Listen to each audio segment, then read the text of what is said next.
హైదరాబాద్ లో ఏ ఏరియాలో దోమలు ఎక్కువ ఉంటాయి? ఎక్స్క్యూజ్ మీ, మీ క్వశ్చనే రాంగ్. ఏ ఏరియాలో దోమలు ఉండవు అని అడగాలి అంటారా? నిజమే.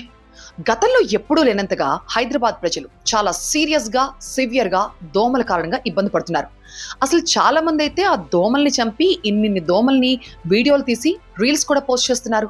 అసలే ఎండాకాలం వచ్చేసింది, ఏదో ఇల్లు చల్లబడుతుందని సాయంత్రం ఒక 4 తర్వాత కాసేపు డోర్లు కిటికీలు తీసుంచారో ఖతం, నైట్ మొత్తం ఆ దోమల్ని చంపుకుంటూ భజన చేయాల్సిందే. అండ్ దీనికి మెయిన్ రీజన్ ఏంటంటే ఈ చెరువుల్లో హైసిన్ గుర్రపు డెక్క విపరీతంగా పెరిగిపోవడం, ఈ కన్స్ట్రక్షన్ సైట్ లో వాటర్ స్టాగ్నెంట్ వాటర్ నిలిచిపోవడం అండ్ పూర్ డ్రైనేజ్ సిస్టమ్ తో పాటుగా మరొక ముఖ్యమైన విషయం కూడా ఉంది.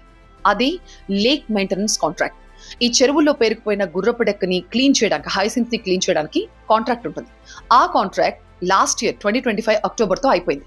అప్పటి నుంచి అది రెన్యువల్ అవ్వక ఈ మస్కిటో బ్రీడింగ్ ఏరియాస్ లో క్లీనింగ్ జరగట్లేదు. అందుకే దోమలు ఇలా దండయాత్ర చేస్తున్నాయి. ఒక పక్క జిహెచ్ఎంసీ అధికారులు అప్పుడప్పుడు ఫాగింగ్ చేస్తున్నా కూడా అది ఏమాత్రం రిజల్ట్ కనిపించట్లేదు. కమని చెరువు, మైసమ్మ చెరువుల్లో ఈ కలుపు మొక్కలు లేకపోతే కుళ్ళిపోయిన వాటర్ కావచ్చు, ఇవన్నీ ఈ మస్కిటోస్ కి మెయిన్ బ్రీడింగ్ ఏరియాస్ అన్నమాట. సో ఆ చెరువుల క్లీనింగ్ జరగని కారణంగానే దోమలు ఇలా విపరీతంగా పెరిగిపోయాయి. ఎండాకాలమే సిచ్యువేషన్ ఇలా ఉంటే రాబోయేది వర్షాకాలం.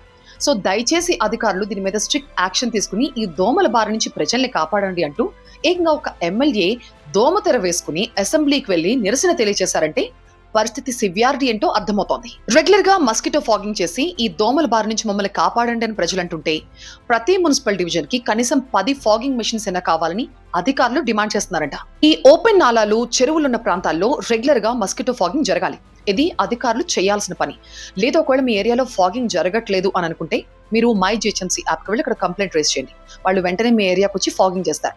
బట్ అగైన్ మీకు ఆ సర్వీస్ మళ్ళీ కావాలనుకుంటే మాత్రం ఒక వారం వెయిట్ చేయాల్సిందే. ఈ ఫాగింగ్ చేసేటప్పుడు మీరు మీ ఇళ్ల డోర్లు, కిటికీలు, తలుపులన్నీ మూసుకోండి. చిన్న పిల్లలు పెట్స్ ఉంటే దూరంగా పెట్టండి. అండ్ మన బాధ్యతగా మన ఇంటి పరిసరాలు నీట్ గా పెట్టుకోవడం, ఎక్కడ కూడా నీరు నిల్వ లేకుండా చేసుకోవడం లాంటి జాగ్రత్తలు కూడా తీసుకోవాలి. అయితే మనం ఎన్ని జాగ్రత్తలు తీసుకున్నా అధికారులు చేయాల్సిన పని చేయకపోతే ఈ దోమల సిచ్యువేషన్ లో ఎలాంటి మార్పు రాదు అన్నది మాత్రం పచ్చి నిజం. ఇప్పుడు హైదరాబాద్ ప్రజలంతా చెప్తోంది ఒకటే, జాగో జిహెచ్ఎంసీ జాగో.